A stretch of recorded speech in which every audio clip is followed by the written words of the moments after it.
Ahaz was 20 years old when he became king, and he reigned in Jerusalem 16 years. Unlike David his father, he did not do what was right in the eyes of the Lord. He followed the ways of the kings of Israel, and also made idols for worshiping the Baals. He burned sacrifices in the valley of Ben-Hinnom, and sacrificed his children in the fire, engaging in the detestable practices of the nations the Lord had driven out before the Israelites. He offered sacrifices and burned incense at the high places, on the hilltops, and under every spreading tree. Therefore the Lord his God delivered him into the hands of the king of Aram.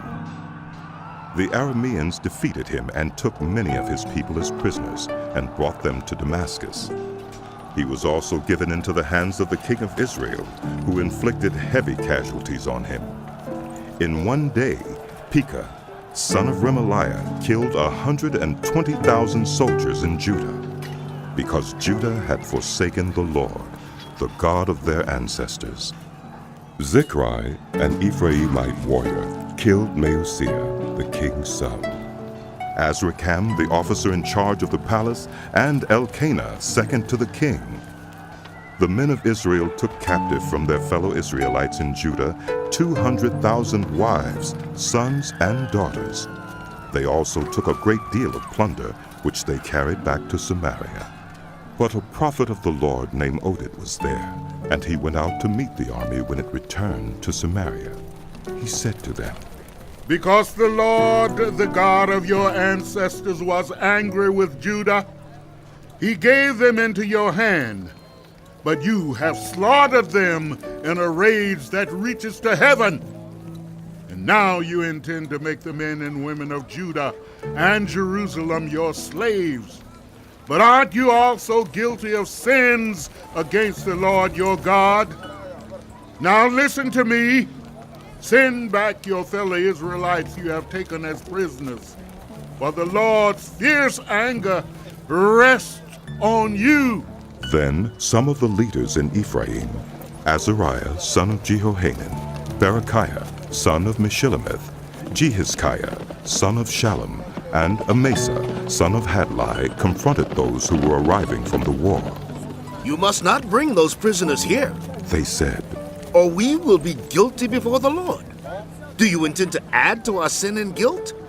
For our guilt is already great, and his fierce anger rests on Israel." So the soldiers gave up the prisoners and plunder in the presence of the officials and all the assembly. The men designated by name took the prisoners, and from the plunder they clothed all who were naked. They provided them with clothes and sandals, food and drink, and healing balm. All those who were weak they put on donkeys. So they took them back to their fellow Israelites at Jericho, the city of palms, and returned to Samaria.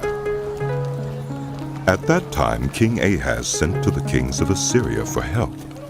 The Edomites had again come and attacked Judah and carried away prisoners, while the Philistines had raided towns in the foothills and in the Negev of Judah. They captured and occupied Beth-Shemesh, Aijalon, and Gederoth, as well as Soko, Timnah, and Gimzo, with their surrounding villages. The Lord had humbled Judah because of Ahaz, king of Israel, for he had promoted wickedness in Judah and had been most unfaithful to the Lord. Tiglath-Pileser, king of Assyria, came to him, but he gave him trouble instead of help. Ahaz took some of the things from the temple of the Lord, and from the royal palace, and from the officials, and presented them to the king of Assyria. But that did not help him. In his time of trouble, King Ahaz became even more unfaithful to the Lord. He offered sacrifices to the gods of Damascus, who had defeated him, for he thought, "Since the gods of the kings of Aram have helped them, I will sacrifice to them so they will help me."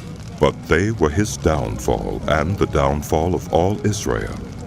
Ahaz gathered together the furnishings from the temple of God and cut them in pieces. He shut the doors of the Lord's temple and set up altars at every street corner in Jerusalem. In every town in Judah he built high places to burn sacrifices to other gods and aroused the anger of the Lord, the God of his ancestors. The other events of his reign and all his ways from beginning to end are written in the book of the kings of Judah and Israel.